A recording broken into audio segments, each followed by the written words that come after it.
Okay.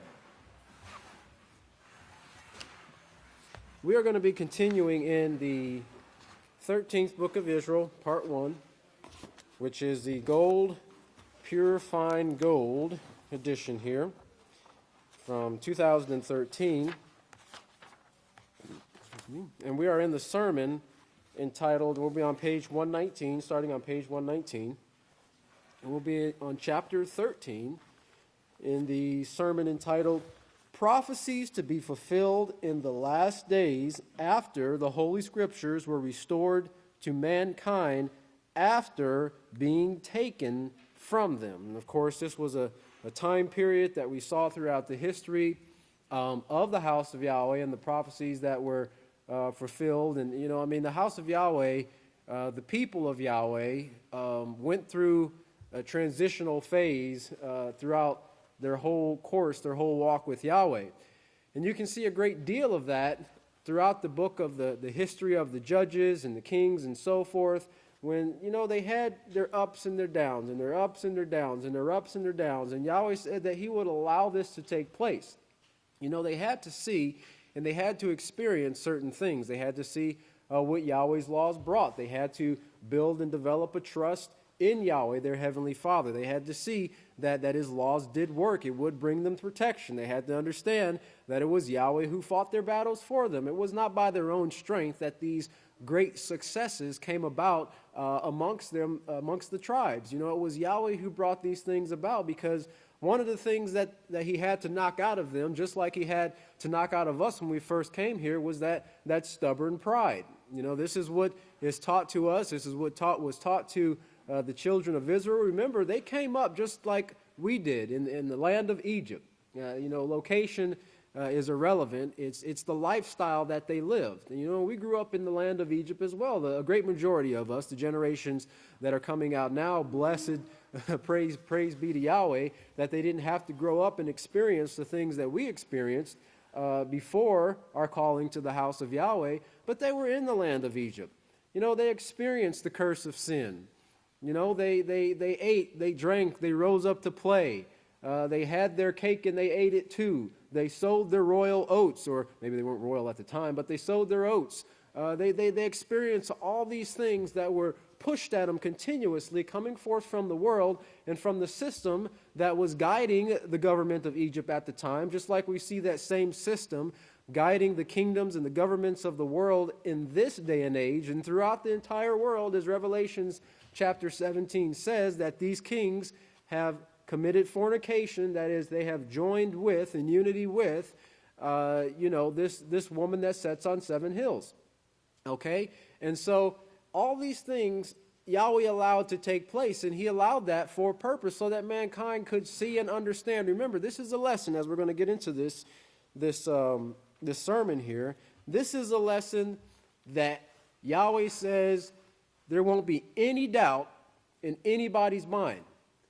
We won't ever have to wonder. You think about a child, and most of us can look back in our lives and think when we were younger, and maybe we were told, don't do this, don't do that, or beware of this, or stay away from that. And that inquisitiveness, the same one that killed the cat, that inquisitiveness got to us. I wonder why we're not supposed to do this, or man, I really wonder what's inside that club. What do they do in there? Can you really drink a fifth of vodka and not get sick?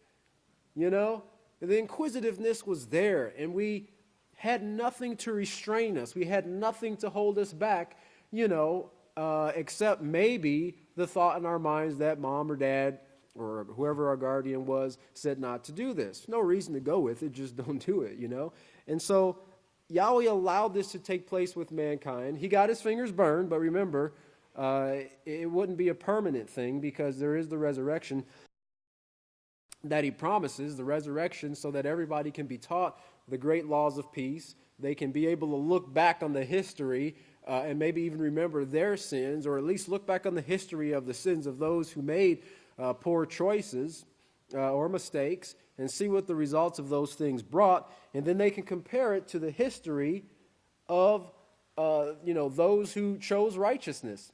when they took the laws of Yahweh, they took the every word of Yahweh, they took the peaceful solution, and they applied it in their life, and then they started to see the benefits. They reaped the benefits not only in their lives, but as they learned these things, because this is the whole purpose of us being called and being trained in the house of Yahweh. It's not just for us to take all this knowledge and take all this treasure and store it and hoard it unto ourselves.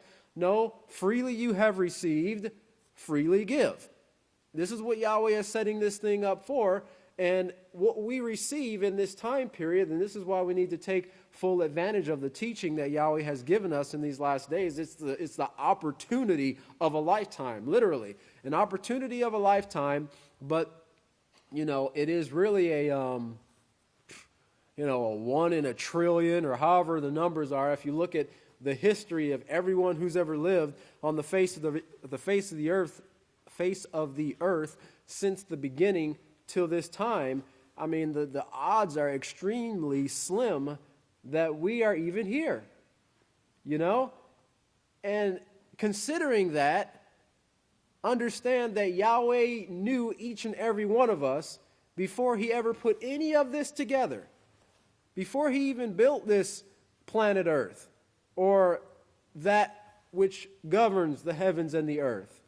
Before he even created this galaxy, he knew each and every one of us and what time period we would come out of and what we could train for and qualify for in this soon coming everlasting kingdom of which we will be joined to eternally through the one sent.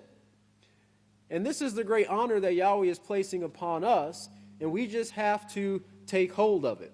Okay? It's like just getting to the bus stop, because the bus is not going to just go down any street. If you want to get on that particular bus, you have to be at the bus stop. And if you want to get to the place that you need to go, when the bus gets there, you have to get on the bus, right? The bus driver's not going to come out and pick you up and then bring you on and set you down. Well, it's the same thing. Yahweh's brought us to the house, right? Okay, so here we are at the bus stop. Then he's given us the knowledge, the wisdom, the understanding that can take us into the kingdom, as Revelations 22 says. Blessed are those who keep his laws, that they may have right to enter in through the gates into the kingdom. Now, all we have to do is take what we've been given, study it, so that we can keep it fresh in our minds. And another way you can do that is by applying it. It's like any other applied trade or any other applied knowledge. The more you use it, the more founded it becomes in your mind, and the more it becomes a part of you, just like Yeshua was the perfection of the laws of Yahweh. Not because he just knew the laws, but because he lived them. It was his every thought, his every action was governed by the every word of Yahweh, and so he became a walking, living, breathing law of Yahweh. He became the living, peaceful solution. And that's what we are given the opportunity right now to train to become. Yes, don't let the old saying of the world, well, nobody's perfect, block you from putting forth the effort to become perfect. Right? We have that opportunity to take the laws of Yahweh, which are perfect, and they convert the simple man. They make the simple man wise. They convert the whole person and make the simple man wise, and so forth. All we have to do is diligently apply it. Yes, we're going to fall. Yes, we're going to make mistakes. But the perfection comes with the desire and the effort that we put forth in it. Because Yahweh knows if we put forth the effort with the shortcomings and the things that are holding us back now, our genetics and the stubbornness that we still have to let go of, but we're struggling to move forward. Somebody I remember saying, if you fall, at least fall forward. So that way when you can get back up, you can continue back in the same direction. Don't fall backwards, because now you got to, take the effort to move forward again. But, the righteous man, he'll fall 7 times, but he'll get back up. He'll be humble. He'll acknowledge where he made his poor choice or where he made his mistake, right? And then he will continue forward. Well, all these things were taken from the people for a time period. And yes, mankind fell. But Yahweh also showed through the prophecies that these things, the laws of Yahweh, the book of Yahweh, the prophecies, the word, the written word of Yahweh, would again be restored to mankind after being taken from them. And then the promise is that, like this kingdom, it'll never be given to another. It'll never be taken away again. Well, let's look at verse 2 on page 119. Pastor's talking about the great news that we have coming from the house of Yahweh, and the great news for the world too, because learning this lesson that Yahweh wants us to learn, the lesson that Yahweh wants you to learn, He wants everybody to learn, the world to learn, is going to be taught to them in full strength. And he says here, that lesson is valuable no matter what you have to go through, what you have to do, to go through it. So, in reading this, keep in mind your tests, your trials, your daily struggles. I remember Pastor comparing it to the daily grind in the Going On to Perfection series. And I remember him saying that many times. He said, it's the daily grind, that'll get you down. It's the bumping up and the struggles and working with your brother, that becomes your great test. Not that your brother is sent there by Satan to test you. Don't start comparing your brother or anything like that. But it's in the way you respond to that test that comes to you, that is presented before you. Because, a lot of times what we do is we fail to see these lessons that Yahweh is allowing us to go through as an opportunity for us to build our character and to train for something great in the kingdom. We just look at it as, he just aggravates me to no end. I always remember somebody saying, in my presence, you're getting on my last nerve. I don't know exactly where the last nerve is, but apparently I had been on that nerve a few times growing up. But our tests sometimes are with the ones that we're closest to. And you think about, why is that?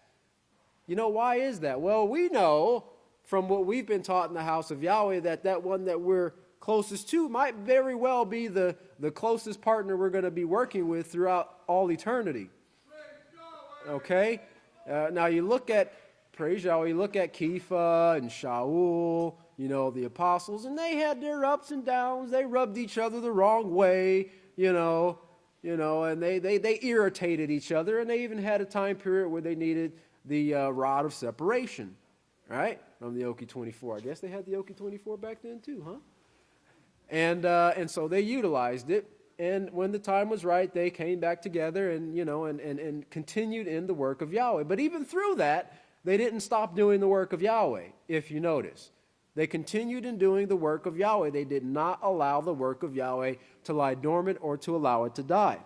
But we have to go through these lessons. We have to, take and remember what Pastor says, rejoice in your test, because they're your blessing. You think about something like math. Most of us in here knows, what 5 plus 5 is, and 15 divided by 3, and if we were to be given a test on those basic arithmetic problems, we'd, probably breeze right through them, no problem. But if we were to be given a test on Pythagorean theorem or something like, I don't know, is that even math? Something crazy like, I can't even think of anything, quantum physics or calculus or something, some high up, too high up for me math, we'd probably be sweating bullets, because we haven't grasped that concept yet. Well, the more you grasp something and the more you learn about it, the easier it becomes, the less of a test it is to you. You see? So Yahweh is not going to continue to allow you to be tested in something where He's seen that you have overcome that particular thing. He's going to allow you to be tested in the areas that you are weak in. Just like Yeshua said, I didn't come to call the righteous, but sinners to repentance. Not that the righteous didn't have a place, but they already knew what they needed to be doing, and they were doing what they needed to be doing, which is why they were the righteous. So we need to take those tests and those trials as an opportunity, stop and think, why am I going through this? Why am I having such a hard time with this particular thing? And heavens forbids you say, well, I've overcome that. Because I can guarantee you what's going to come next. You're going to find out where you're still weak in that particular area. Don't be proud and haughty about those things, but thank Yahweh for the strength that He has given you. Now, it is a valuable lesson. Praise Yahweh. And then the people, now notice what he says here, then the people can repent and receive eternal life. So after they go through this lesson, after they go through these wars, after they've experienced the aching and the putrefying sores in their bodies, after they've experienced their minds not working right, the children oppressing them, all this death and destruction and the wars taking place, and they realize why these things are occurring is because the laws of Yahweh are rejected, and then they're taught the laws of Yahweh and given the opportunity and the space to train and to repent, then they'll do that very thing as Acts 3:19 says. They'll repent and they will receive eternal life. And that's what Yahweh's promise is. He says, yes, these laws, they will convert the person. You can consider yourself the most stupid, ignorant, untrained individual on the face of the earth, and all you need is the laws of Yahweh, and they will make you one of the wisest people on the face of the earth. And praise Yahweh. But we can't compare the knowledge, the wisdom of Yahweh to that of the world. That is the way the world compares knowledge. Of course, the laws of Yahweh supersede the knowledge of the world because, Yahweh and His laws were there from the beginning. Nothing would even be in existence if it were not for the laws of Yahweh. And everything that we have are governed by laws. I'm trying to get it to record it, and I've been trying to watch this. It's a little show. It's not a show. It's a documentary on it's aliens inside of us, and it's about basically the microorganisms, the microkingdoms, that the bacteria and so forth that are all over the place. I mean, they said our air right now is teeming with bacteria, and everyone is vying, for a space in that crowded road of something just like what you would look at as air. They're vying for space on your skin, in your mouth, in your nose, in your eyes.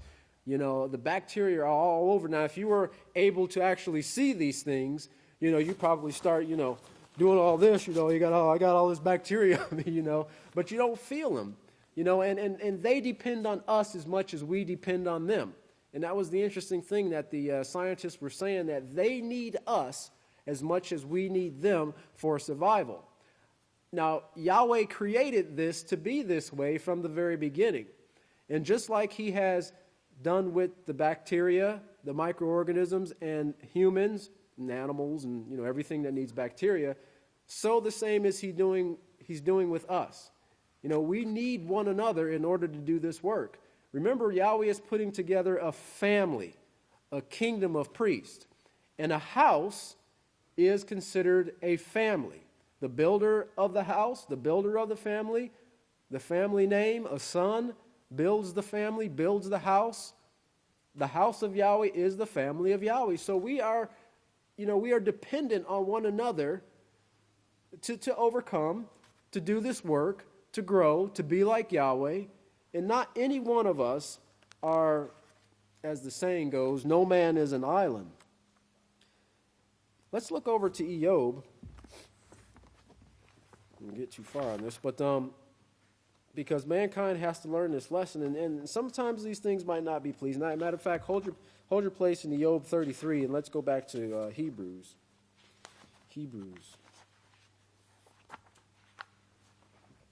This is our honor. In Hebrews chapter 12, in verse 11, it says, "Now no chastening seems to be joyful at the present time, but grievous. Nevertheless, afterward it produces the peaceable fruit of righteousness." That is, now notice the key here, for those who have been trained by it. If you reject it, if you cast it aside, if you miss your opportunity to train, then it won't produce that peaceable fruit within you. Look down to verse 6. For whom Yahweh loves, he chastens, and scourges every son whom he receives. Now, if you endure chastening, Yahweh deals with you as with sons. For what son is there whom a father does not chasten? Now, let's look back to Job chapter 33. And so this should give you an idea, of the love that Yahweh has for all his creation. Yes, even those who right now are in sin. He knew they were going to be in sin. And this is why Yeshua said, judge nothing before his time. These people haven't been called out, so it's not their time of judgment. Judgment begins at the house of Yahweh. And we need to be careful when we're interacting with the people of the world. Don't treat the people of the world, brother, with less value, because they could very well be working with you in the kingdom of Yahweh. Who's Yahweh? They're valuable to Yahweh. They're valuable to us, Now, we don't join with them and go and party with them and hang out with them and things like that. We're showing that value and that appreciation for them by doing our part to train them to be used in the kingdom of Yahweh later on, right? Now, in Job chapter 33, and if you look at verse 24, let's see, how far do I want to go? You can read verses 19, 18, and so forth. It's going to be verses 19 through 24, but let's look at verse 21. It says, his flesh, Job 33:21. It says, his flesh wastes to nothing, and his bones are seen. He's talking about the things that mankind goes through his, as Solomon said, his transitory life. His flesh wastes to nothing, and his bones are seen. Yes, he draws near the grave, his life for the messengers of death.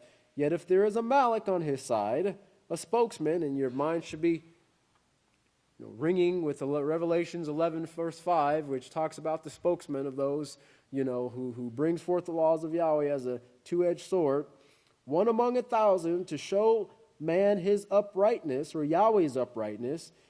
Then he is merciful, that is, Yahweh is merciful to him, and says, spare him from going to the grave. I have found ransom for him. But before this, he was going through all this chastening. He was going through all this hardship. And many of us were in this position before we came to the house of Yahweh, drawing near to the death, on our deathbeds, many of us may have been. But Yahweh spared our life. He drew us from the grave. Look at verse 29. Behold, Yahweh does all these things twice, even 3 times for a man to turn him back from the grave, so the light of life may shine on him. Because Romans 6:23, says the, what does that say? The gift of Yahweh. The gift of Yahweh is, wages of sin is death, but the gift of Yahweh is life, eternal life. The wages of sin is death, but the gift of Yahweh is eternal life through Yeshua Messiah, our Savior. And this is what Yahweh has given us. Now, I just want to give you a little definition here on this word chasten. It's from the Merriam-Webster's dictionary. It says to correct. Of course, they have by punishment or suffering. But, it's also discipline, purify. Now, think about what we're going through and what we're developing and what we're reaching with this gold, and the purple, this purification process that Yahweh has or is allowing us to go through right now, because Yahweh has he has a high quality and taste, okay? And if you notice what was in that inner court there, what was in the most holy place, everything that was right around Yahweh, it was covered in the highest precious metals, gold and the cedar wood that was overlaid with gold and so forth, and things that were strung with gold. And so, a great Khan Nazafanya talked about the malleability of gold and how it could be, hammered into like the finest thread and stretched out, for a long distance. And that's what Yahweh surrounds himself with. And this is what representing not items, but people who will take on this same character who will be around Yahweh. To refine, and it also is caused to be more humble or restrained. Self-control, right? To be more restrained, because with Yahweh, before Yahweh, we were unrestrained, but with Yahweh and his laws, there is a restraint. There is a control there, because the laws of Yahweh set the boundary between what's right and what's wrong, the dividing line there. But look at here on verse 3, in verse page 119, it says, "Now today I want to kind of gear you up for the last great day when I've got a great deal of stuff to show. The Bible, if you remember, I've been telling you that it was taken away from the people. Now Yahweh allowed this. Of course, there's something else that Yahweh allowed. He allowed his people, or his house, to be destroyed. And of course, if you remember, Pastor and some of the other priests brought out about the time periods of the Inquisitions, the book burnings, the Dark Ages, which were the Dark Ages because the light of knowledge was not available to the people. And it was only the priest who were able to own and translate and feed back the books to the people. It's like taking away a person's farm and taking away their cattle and everything, and then keeping that for yourself. But like we saw in the video on New Moon, taking the maggot and the poop and everything and turning that into a nice gooey substance and breading it and frying it deeply so that you may have a piece of something that looks like a chicken kernel, right? And then feeding that back to the people that has absolutely no nutritional value or whatever, whatsoever, and making them think that's beneficial food to eat. It's the same thing that they did with the word of Yahweh, the laws of Yahweh, the book of Yahweh, the Bible, the Holy Scriptures. They took it away from the people, and they rewrote these things. And a lot of these things, they had them written in Latin, which nobody understands. I think you can pretty much just go, and you're speaking Latin, and I think the priest would probably understand, But they made the people ignorant, They darkened the minds of the people because they didn't have a resource to obtain light. And the laws of Yahweh are light to mankind. They are our resource for life. And so here's a little bit of information here. This is about book burning, and it says book burning, which is also called biblioclasm or libricide, is the practice of destroying books or other written material. In modern times, other forms of media, such as phonograph records, which I know none of our children are going to know what those things are, right? Pieces of vinyl that, some people actually use them for art now. When we were down in Argentina, we were staying in the one apartment. The owners, that's what they had on their wall. It was like a frame that had different 45s stuck on it, and that was considered art. I guess if you try to stick that in a CD player, it would probably read error. But phonograph records, videotapes, and CDs have also been burned or shredded. Book burning is usually carried out in public and is generally motivated by moral, religious, or political objections to the material. And some of these things, some cultures, some communities do burn, like the adult magazines or things that are considered explicit as a result of a moral objection to something like that, So I kind of use that way. But when it came to the scriptures, which was a big thing, the prophets, the writings of the prophets and the laws and so forth, it wasn't because it was a moral objection, okay? It was a political or religious objection to that which condemned the very system or organization which was burning the books. In some cases, the works destroyed were irreplaceable, and their burning constitutes a severe loss to cultural heritage. Let's see here. There was one part here. It says, book burning can be an act of contempt for the book's contents, which we know the book of Yahweh contains what? What does it contain? That's right, the laws and the prophecies, right? Or author. And the act is intended to draw wider public attention to this opinion.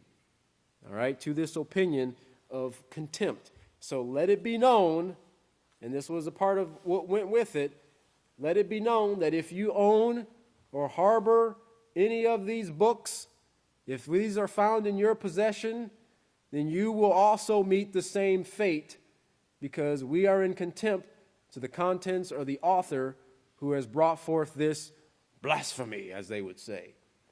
You've spoken blasphemous words. And they burned it. Now, one thing that actually slowed down the book burnings, or slowed down the time period of darkness? The printing press. Because before that, the great majority of things, they did have a form of printing, but it still had to be done by hand. And the printing press, or the movable machine, which came around in the late 1430s, it made it more difficult, because now they were able to crank out material at a faster rate, faster than they could obtain them and burn them, right? And so it was around the late 1430s, a German man named Johann Gutenberg. Well, everybody knows Johann Gutenberg, right? Yeah, okay, all right. You remember that from history class, right? No? Okay. Well, you do now. Johann Gutenberg was now, the man's reasons for making the printing press might not have been the most noble, but, Yahweh allowed this to take place, which has given us right here the book of Yahweh. And before that, remember what Pastor learned and studied by, which was the King James Version. But he was quite desperate to find a way to make money. Now, at the time, there was a trend in the and that's some other mumble jumble, but it says during the 1300s and 1400s, people had developed a very basic form of printing. Now, it involved letters or images cut on wood blocks. The blocks would be dipped in ink and then stamped on the paper, kind of like what you have to do with a regular rubber stamp.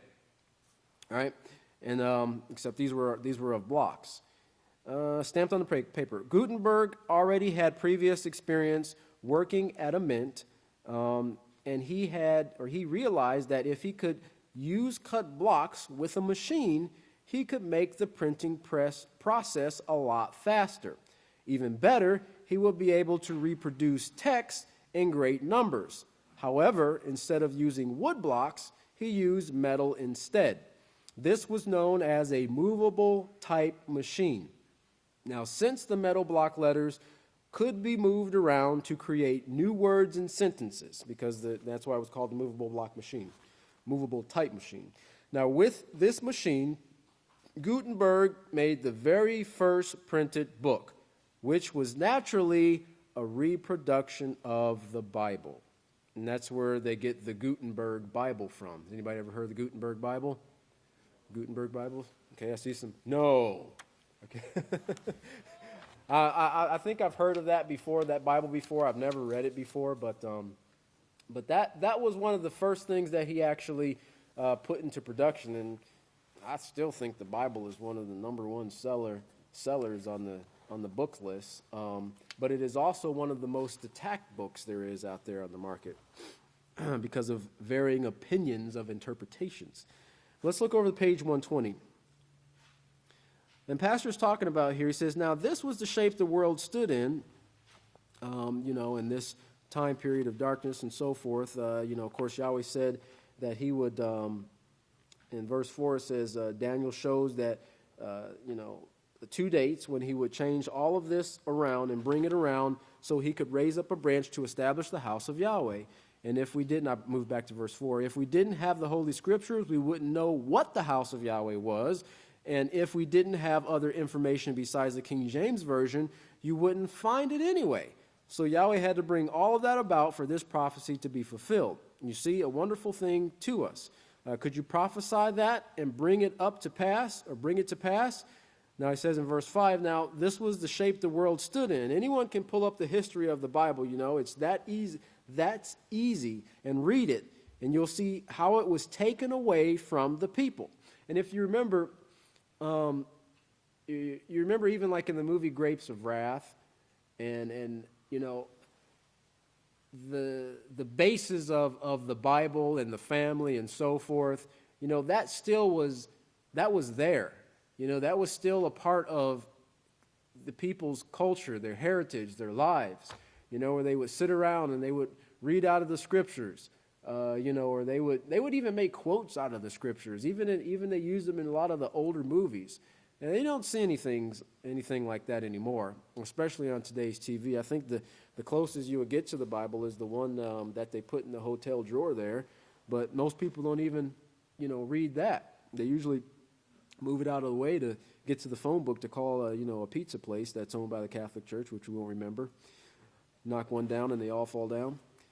Now, he says here, you couldn't own one. It was against the law. They caught one in your house. They arrested the parents, confiscated the children, put them in Catholic schools, and retrained them. They were trying to wipe out every form of holiness. Now, remember Daniel chapter 7, verse 25, talks about this same system that would do that very thing there. And it says, just to refresh your memories, it says, he will speak great words against Yahweh and will wear out, that is mentally attacked to cause the fall away the saints of Yahweh. A mental attack. A mental attack. Keep that in mind. It's going to be a mental attack. And our greatest tests in most cases are the mental ones. So we have to use the laws of Yahweh and this hope that Yahweh has set before us and the goal of trying to become like Yahweh, to get through the humps, to see through the forest, to get through the fire, because we know what's awaiting us on the other end is this peaceable fruit by those who are trained by it, or for those who are trained by it. So we have to set our mind in advance, right? If you set your mind in advance with the laws of Yahweh, with the peaceful solution, then it makes it easier to endure the mental attacks. Because if you allow the mental attacks to get to you, then it's going to show forth in your actions.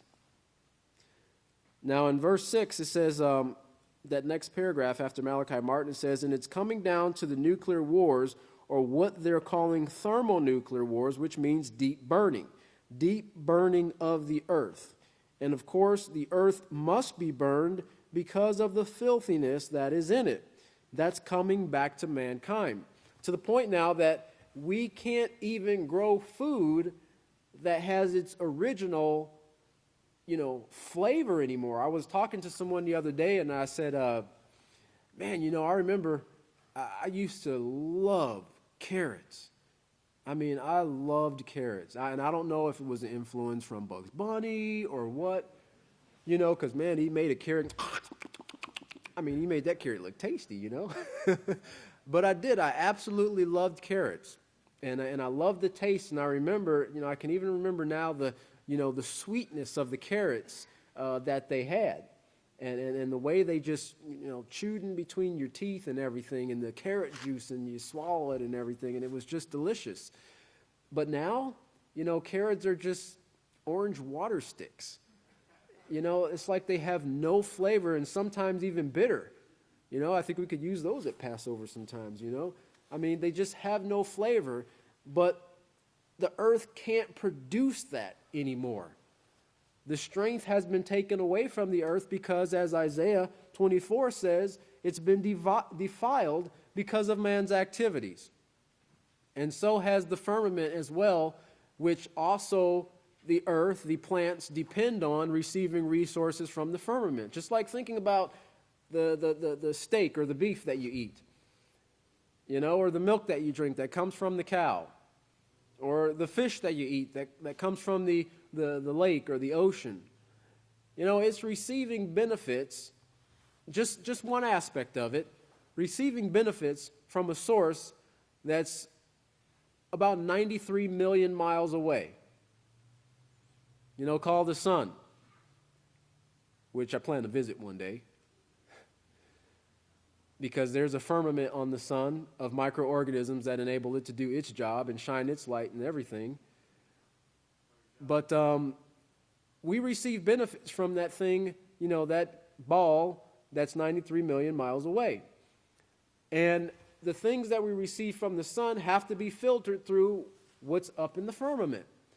Now, when it's not able to do its job, it can allow too much of one thing, too little of another thing, but the earth is still going to try to produce fruit from it, produce food from it, but it's going to be altered.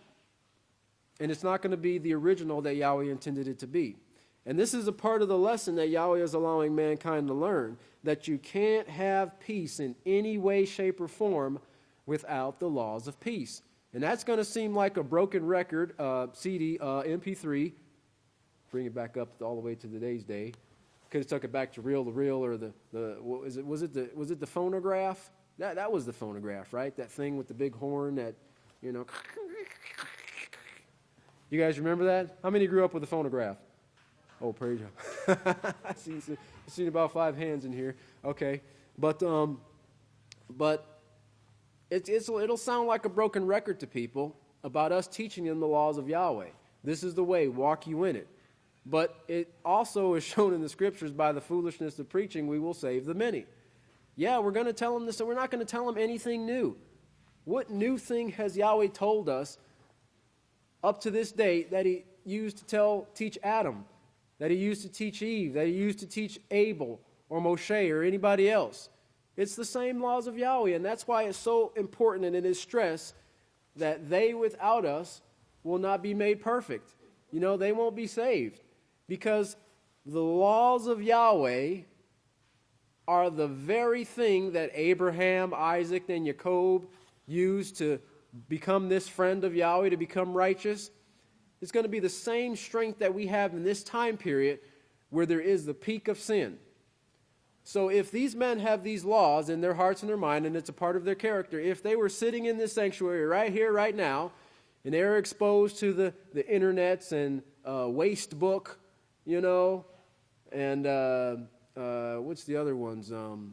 Instaham, all this stuff that could defile your mind, all the garbage that's out there, they would still choose righteousness because the laws of Yahweh dictates to them what is the right and proper way to conduct themselves.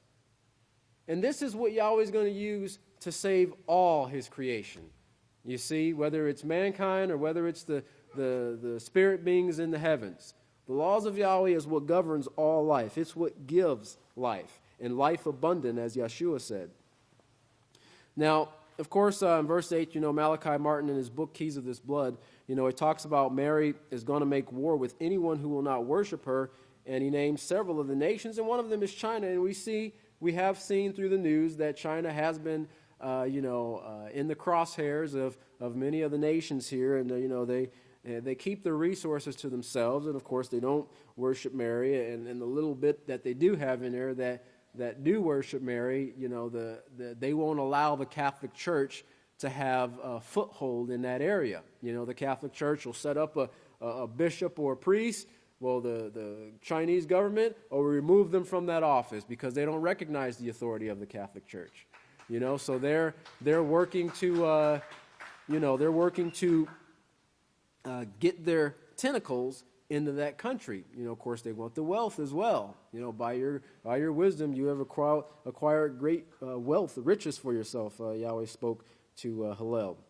Now, in verse 10 here, he's talking about the Pope, and he says, I had an article, I think I left it laying on my desk, but this Pope, now you saw what they're saying about the people, that this man has already been responsible for their deaths because he was a part of the church that joined with a coup in destroying a lot of people and taking over a government. He goes around kissing babies, trying to put on a face, But that man's heart is evil, and he's willing to kill as many people as he wants in order to bring about this resurrection of the Roman Empire, as they're saying. And of course, it's by, the skilled, dark, tricky sayings that, of course, he's got to make himself appear to be, as the world says, a goody two-shoe, to where people will go, oh, man, that Pope, he's just so great. Look at him, how he just, slobbered all on that baby's cheek. He held a crippled man in his arms, and he just kissed the warts and everything, and he washed these people's feet, and wow, he's just the most righteous. Oh, how holy. And he's got these people, the deception and the veil covering their eyes as such that they don't see the wickedness. I mean, the man doesn't stand for righteousness. I mean, anybody, Hitler can go out and do the same thing, and they would probably show him as being a righteous man while he's slaughtering millions of people in the gas chambers every day. Okay, it's an appearance of righteousness, That's all it is an appearance. But it's not the works of righteousness. Look at verse 12 over here on page 121. And Pastor was talking about when he was reading the book, The Keys of This Blood, and he says the only reason he read it was to see what their plans were, because he always says, know your enemies. But it agrees with the prophecies that we see. Well, now, Russia, he says, if you remember, he says it's a three-way setup, so to speak, a scenario for the world that they have planned that reaches into the next 20 years to bring about this, to convert this earth to where they will, that is the Catholics and the Christians, will have full control over the earth, and that's their plans. Now, if you remember a few weeks ago when we played the news in regards to NATO, and of course they've, since the 70s, they've been continually expanding their borders, even though they said that they wouldn't expand their borders. But they said, well, nothing was ever written that we wouldn't expand our borders. We just gave it was just said that we wouldn't expand our borders. But of course, no more is your word, your bond. So they went ahead and expanded their borders anyway, getting closer and closer to Russia. And of course that caused frustration and irritation amongst the nations. And even when it seemed that because there was no more a greater threat during this time period of the Cold War, that they would be disbanded, they did just the opposite, and they grew even greater. And the whole purpose of NATO and their allies and so forth was to control the resources of the earth. Control the food, you control the people. Well, we've seen here lately, control the oil, you control the people too. And this is something that they don't want damaged or hurt, because if they do, then they'll lose their ability to have this control and influence over mankind. It's all about control, dominating mankind, not working with mankind, not working with your brother, not making life a blessing or a peaceful environment for them to live in. It's let me have power and authority over you, which is the attitude of Satan, which is the character of the gods, raising yourself above your fellow man. The character of Yahweh is humbling yourself and finding a way to be a blessing to your fellow man. Let's look at verse 13. It says, now the reason, in the middle of verse 13, it says, the reason he named this keys of the blood is the fact that they say they're the Aaronic priesthood, which Pastor says, I fully agree with that, because they are. Let's look over to Moshe, the book of Moshe, chapter 3, just to refresh your memory there. Where is it? Okay, there we go. Moshe chapter 3 and verse 1 and 2.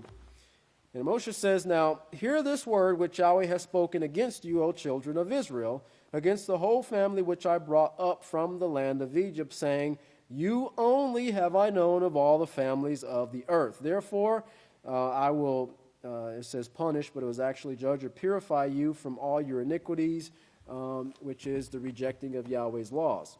But it was only that family that Yahweh was dealing with. When people look at Israel right now and they think the Jews or the Hebrew people are those people that are tucked in that one tiny little spot of land over there. They didn't take into consideration that there's been thousands of years from the time period where they left Egypt, and they had people who branched off from the group when they did come out of Egypt. Some probably stayed behind as well. But even those Egyptians and the Babylonians and all those people, they were the Hebrew people. They changed their names and they changed this and that about them, but they were the ones that Yahweh was working with, from the very beginning. but they rejected Yahweh's laws. But he knew them all. And that's why we see them all tied in the prophecies together here, because it ties into what we see in Amos 3, 1 and 2. Let's look over to page 122. Let's look at verse 19. The pastor says, so it's a protected place, speaking about this house, this last day's work that Yahweh has. And think about us even being here.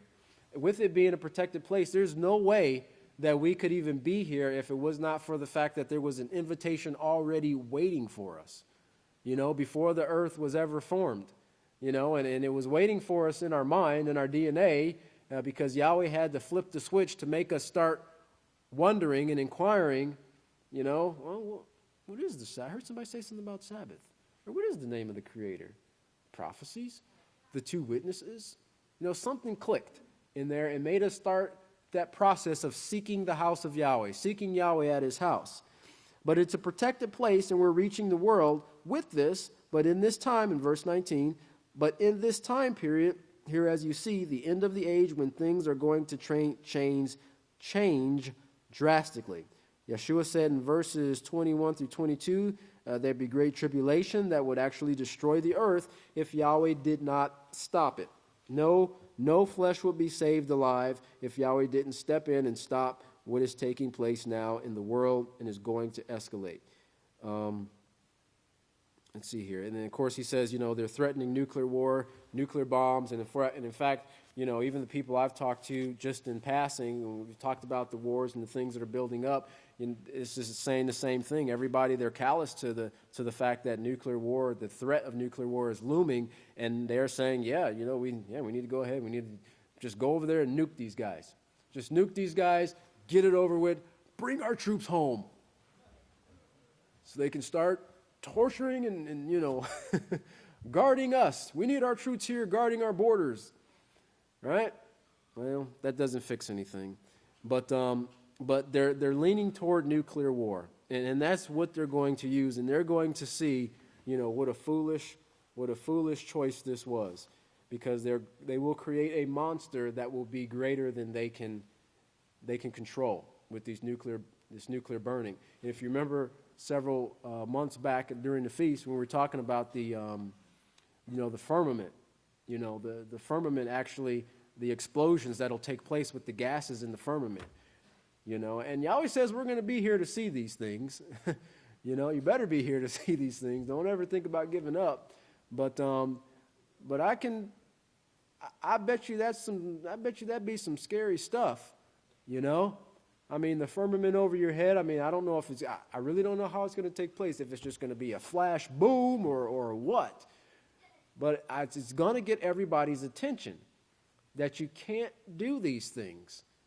You can't take the knowledge of Yahweh and create weapons of war. You can't try to harness the microorganisms for your own wicked, evil purposes, because they do bite back. You've got to take my laws and my creation and use them to bring forth life. And that's what Yahweh, it can go one or two ways. It's like righteousness and evil, or the right choice and the wrong choice. But we can actually be used to bring life, and we will be, and that's what we're training for. Don't ever give up. Like the prophet said, though it may seem slow, wait for it. But I'm telling you, it seems like it's getting faster and faster and faster every day. I can't believe, I just remember when we were starting 2014, and here we are in 2015, and we're almost in the second month of 2015. And it's going to go fast, and I can probably assume that eternity is going to seem like it's, that old statement, it seems like an eternity, it won't be taken so lightly anymore, because it is an eternity. I haven't seen you in, 6 million years? Man, you haven't aged a bit. But that's the power we're going to be able to have one day if we choose righteousness. All we have to do is choose righteousness and hold on to the laws of Yahweh with our dear life, because it is life. Don't ever let anything like Romans chapter 8, I believe it's 8:35 or 8:32.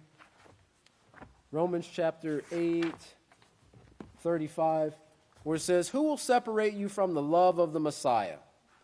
And he names tribulation, distress, persecution, famine, nakedness, danger of the sword. But the question wasn't what, it was who. Who will separate you? Only you have the ability to separate you from the love of the Messiah. That love has to come forth from your heart. And if you reject Yahweh and his laws, then you will separate yourself from that love of the Messiah. Okay? So the power is within you, brother, and it's given to us through the laws of Yahweh, but we have to make the choice to hold fast to Yahweh. Let's look on page 123. It says, if we weren't protected by Yahweh, in verse 26, if we weren't protected by Yahweh, because we talked about the protected place there, they would be on us. If this wasn't a protected place, we would not be teaching this message to all the world. And of course, you know, many nations right now do not have this freedom of speech to preach the message of Yahweh. And this is why Yahweh had to establish his house in this time period in the West, in the country that had democracy, which ensured freedom of speech and right to protest and so forth, and, you know, bear arms. You know, of course, we all have arms. You know, and because in any other country, this wouldn't be allowed. They lock you up. They put you in prison. You know, what we're seeing now, you know, they cut off your head because it's considered blasphemous.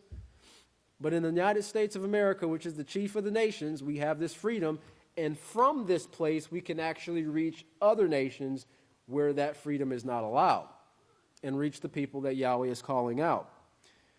But I don't know how many of you remember that time period, how many were here, when the Branch Davidians were going through their struggle because they were trying to keep the law of Yahweh. They weren't doing it right, and they weren't the house of Yahweh, so they didn't have the protection of Yahweh. But they were trying to keep the law. And they advertised it to the world. You know, they didn't hide it. And the world came down on them with fire. You know, and they said they burnt themselves up, of course, you know, even though the tanks had fire coming out of them, you know, so they can't really hide that anymore. And their plans were, you know, what is Waco, 3-4 hours away from here? Their plans were to come here and do that to the house of Yahweh. And if you remember, those of you who were here, Yahweh brought a snowstorm. He brought a snowstorm, and it thwarted their plans. You know, maybe they didn't want to get their guns rusty. I don't know. But Yahweh used the microorganisms. He didn't have to come out there with swords. You know, he didn't have to come out swinging. You know, we didn't set up tanks at the fence or anything like that. He just used the microorganisms, the humble little microorganisms, to bring us a nice, you know, downpouring of snow where they changed their minds. You know, thankfully a lot of them were pansies. But Yahweh protected his house. He protected his, they're not used to this Texas weather, you know. And this is the protection that we're afforded and that we will have throughout all eternity if we will continue to hold fast to Yahweh. But in verse 34 it says, if you look at the book of Yahweh, this magnificent treasure that we have here, you know, that was all taken away from the people for a reason. Well, Yeshua knew me, he did. He knew me from prophecy, and Yeshua knew of our pastor. You know, he knows of the house and the work that is going to be working with him, because it's all shown in prophecy. And of course, you know, the house of Yahweh went through a time period of great persecution. You know, in that fifth era, we saw the destruction of the house of Yahweh, and it was about 2,000 years when it was the mouths of those to preach the message, they were actually silent. And then in a time period, in a generation, in the last days, Yahweh said, I will reestablish my house, right? And he did it through his two witnesses. And those men, praise Yahweh, those men stayed faithful to the laws of Yahweh, to the every word of Yahweh.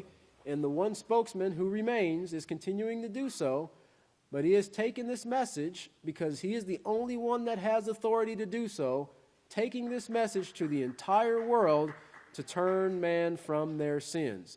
And we have a part in this, brother. We can actually have a part in this great glory of being a light to the world, being a light, the brightest light, to the entire universe through the one sent. But we can never, ever deny Yahweh, his laws, Yeshua, or his witness. So may Yahweh bless your understanding.